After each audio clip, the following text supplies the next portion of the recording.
In this video I'm going to show you how to make extra swaps and also selection handles, things that will be helpful as we're animating. So with the cheek, I already hinted towards that we would probably need some cheeks. Let me show you how I like to set those up. So here's a cute little cheek. This could work as a cheek swap itself. So I'm just going to give it the dark line to match the mouth. Actually, maybe I'll give the potato line, which is a little bit lighter. Okay, I think that looks kind of cute. Alright, so now what we want to do is, the intention of this is to be able to cover the mouth and also to be able to cover the eyelid or the eyeball sometimes. So let's get this working the way that we want it to work. Alright, so here we go. We've got this little cheek. I'm going to want to separate out some of this stuff. So I've got my little abbreviated layers group.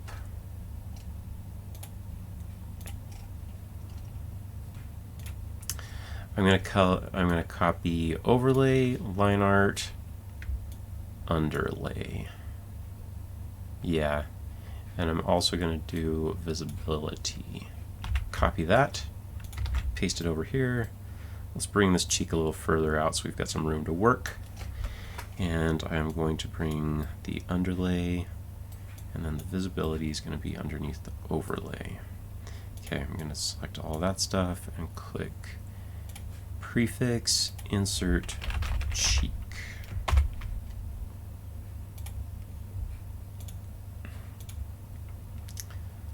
I'll do overlay here, put the visibility, control, click, click, while still holding control.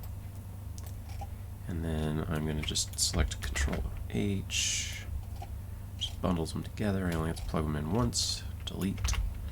Alright, so there's the cheek. So color art, that's the art that I want to see. And then the underlay, I usually like to use that for cutter stuff. So I am going to do something like this.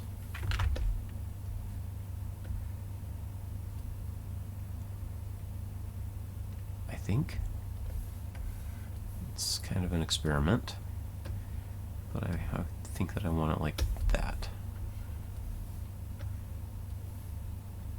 I want it to be right there at the edge before it starts curving in.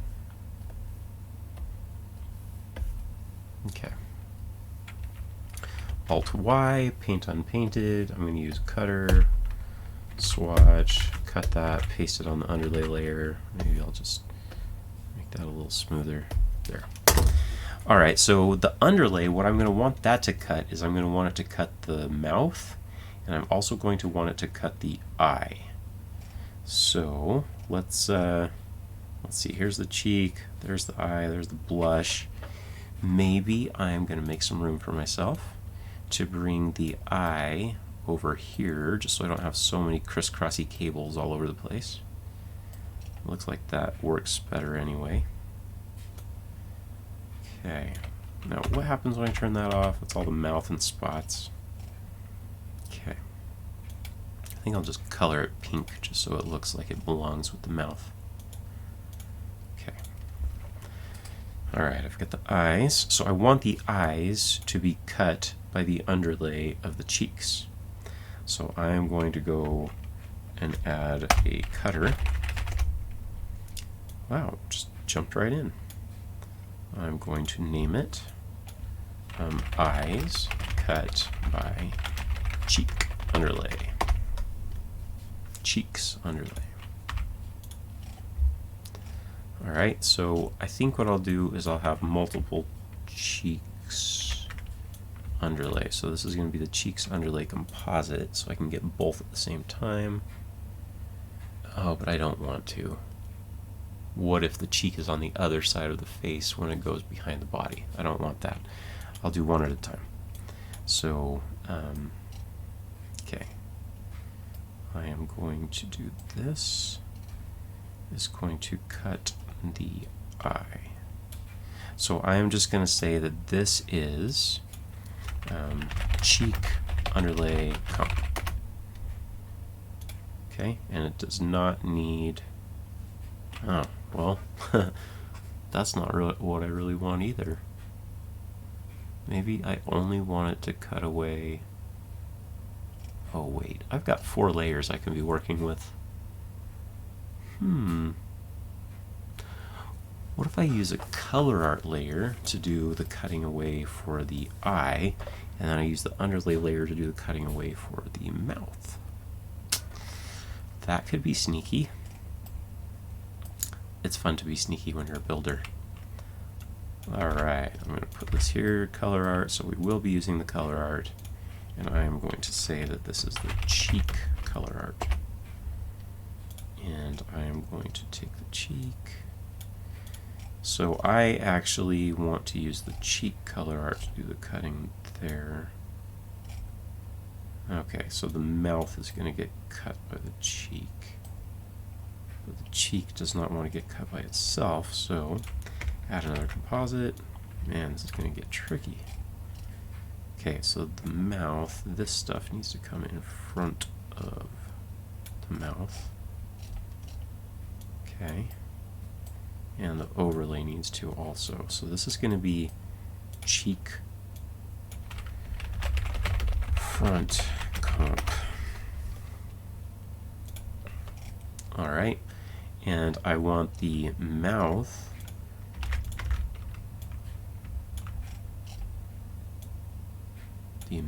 will be cut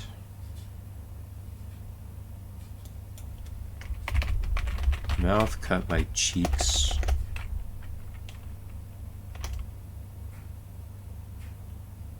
cheek underlay, and then this will be eyes cut by, or just eye cut by cheek color art. So I'll slide it in here. So it's just the one eye. And the reason I don't just like add some potato color is because then it would be in front of the blush, and I don't want it to mess with the blush. So I'm going through this kind of convoluted looking way of making this happen. Alright, so I need to plug the underlay into this one. And then I need to plug the color art into this one. Okay, so now if I move this in front of the mouth, it's going to block it, which is the goal. He can chew and eat and have fun and live his life and love it. I want the cheek to be in front of the eye. So I need this to come in front of the eye. So where do the eyes plug in? The eyes plug in down here, so the cheek needs to come in front. That way it can be in front of the eye. Okay. So there, I'm going to call this, I'm going to name it. So there's my drawing substitutions. I'm going to get out of peg selection mode. I have a shortcut key for that. I use V. I'm going to name this Control D. I'm going to call it mouth cheek. Nah, I'm just going to call it mouth 1. I think that works. Okay, I'm going to do another one. I'm going to just do an empty drawing. This time I'm going to do a little corner mouth. So it's going to be potato line. And it's going to be like a little thing like that. I'm on the wrong layer. I need to be on the line art layer. Okay. And does that look like a cute corner for him? Yeah. There, that's a little cute little corner.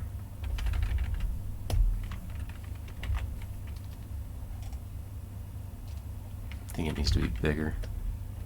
Add another point. Go pointy. Yeah, I think that looks kind of cute.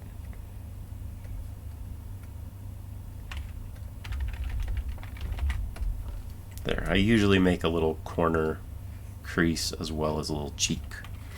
Alright, so that, I want to leave some notes for myself because this cheek setup is a little crazy.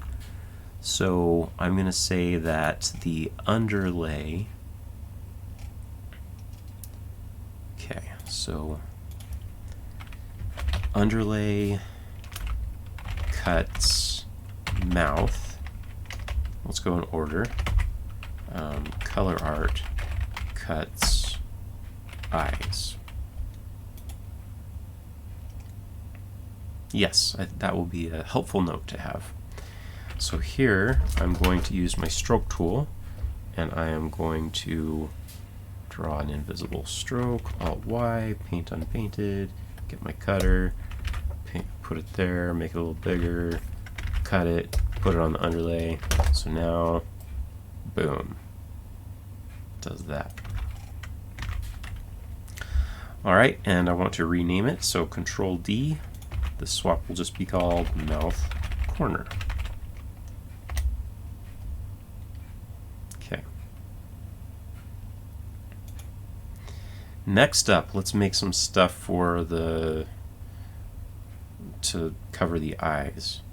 So notice that the pivot point is right here at the corner of the mouth. I'm going to use it there more often than the other above the eye, but let's just move this over here for now. And then let's create an empty swap. So notice this is the exact same way that I draw hands. If I need to draw a new one, I'll go move the pivot to where I want to trace the hand or whatever, and then I'll start drawing. So I'm going to put it here.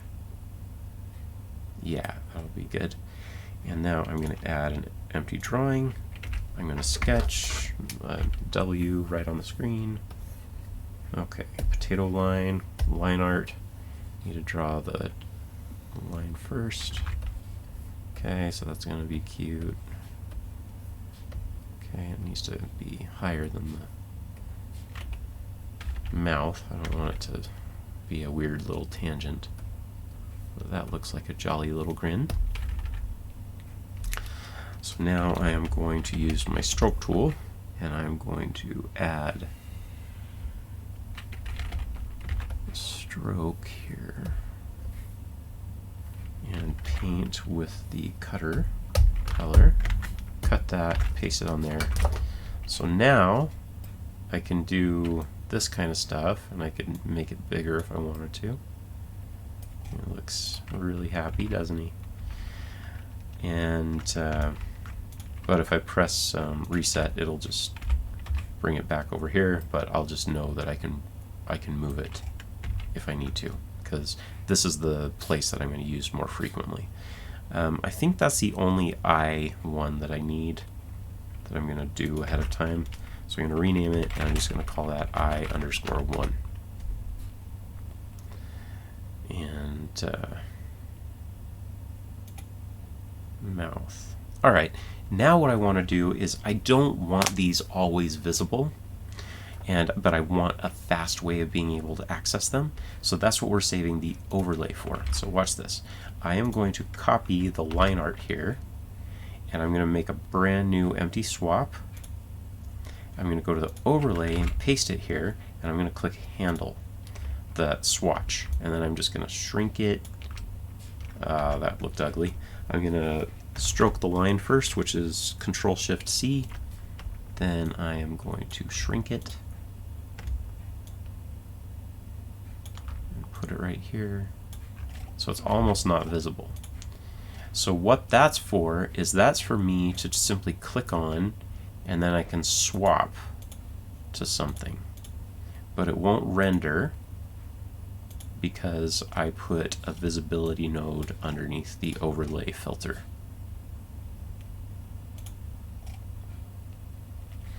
So now I've got that cheek set up with the eye working, and man, I kind of don't even want to keyframe it with the mouth.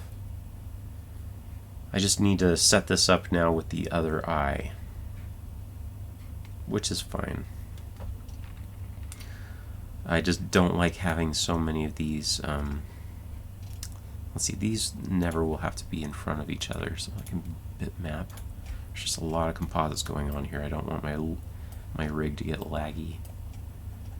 Alright, so here's the deal. I am going to group all of that stuff. And let's color the cheek before I do. Maybe we'll just color it teal. Yeah, that sounds good. So I am going to group this. I'll name it cheek.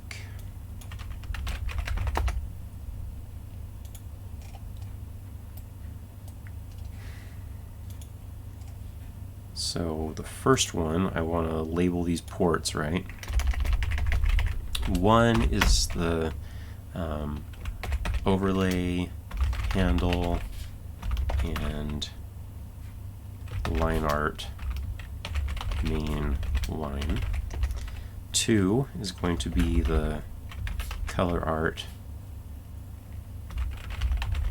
which cuts the eyes. 3 is the UL, which cuts the mouth. And then I don't need these notes anymore. There, that's some helpful stuff. I'm going to go full screen here just so I can get my bearings a little easier. So I'm going to copy and paste that over here. I'll just say for the clone.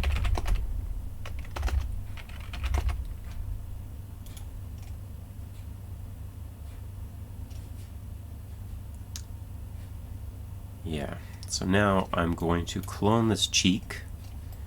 Again, I'm not going to press copy paste because then they would be timed clones. They'd swap at the same time. I want them independent. So I'm going to use this clone drawings only option, and then I'm going to name it with _clone instead of 1. You need to make sure that you just follow a standard naming practice, because if you ever update one, you want to make sure you're naming it exactly the same thing that it used to be. Don't make some of them lowercase c and some uppercase c, or leaving some as number 1 and some as not. You don't want to do that. I'm going to go Control P to add a cheeks master peg. The only reason for this is just I want to be able to keyframe them both at the same time. It's not to really move them or anything. It's just to keyframe them quickly. Alright, so the underlay which cuts the mouth, I can pull that down here. Now I am going to add a new kind of composite. It's called matte composite. I say new, it's just I haven't used it in this file yet. The matte composite is another special kind of composite that is good to use when you're plugging stuff in to a cutter, to the mask port. I'll tell you why in a second. I'm going to pull this down. So I've got both of those. Let me label what they are. It's the 3, it's the underlay stuff. So eyes, underlay, matte, comp. The reason you do this instead of just using a normal pass-through or bitmap is because my friend Xavier Green, another rigging artist, digital gravy animation, he figured this out because we would start trying to animate on the new M1 the Apple M1 chips, and a bunch of stuff wouldn't be showing up on the rig. And it turns out all we had to do was just get rid of the regular composites and replace them with these matte composites whenever they were feeding into a mask port, and that fixed the problem. So it's fine if just one thing is piping into it, but if you have to pipe multiple things in through a composite, you need to make sure to use the matte composite. So I'm so grateful that he figured that out. That was so helpful. Alright, so color art cuts the other eye. And then this one is the overlay and the line main. So that can come... Where is that plugged into? Oh, it goes way down there. Dude, I want to add a composite for that. I'm just going to press Control H. This will be cheeks comp.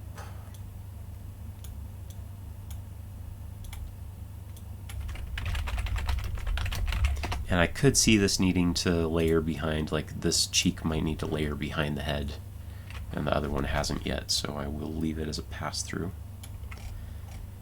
And I'll just move it down just so it's not crisscrossy everywhere. Okay, let's see if that works. Oh yeah, kind of need a static transformation, don't we? So we need to flip this to the other side. I'm going to add a peg, Control P, Alt slide that into here. I'm going to use flip. Alright, it's on the other side of the face. That's fabulous. That's where I want it. And then I'm going to use the static transformation. Enter static. Bake the immediate parent's transformation. So it'll always stay on that side of the face. And then we'll just call it cheek static.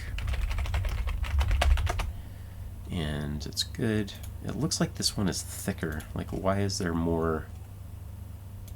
I'm just going to go, no, they look about equal, don't they? Okay. So both those cheeks are ready to go. Now I am going to, I'll stop the video now, and then we'll move to adding blinks and eyebrows in the next video. See you soon!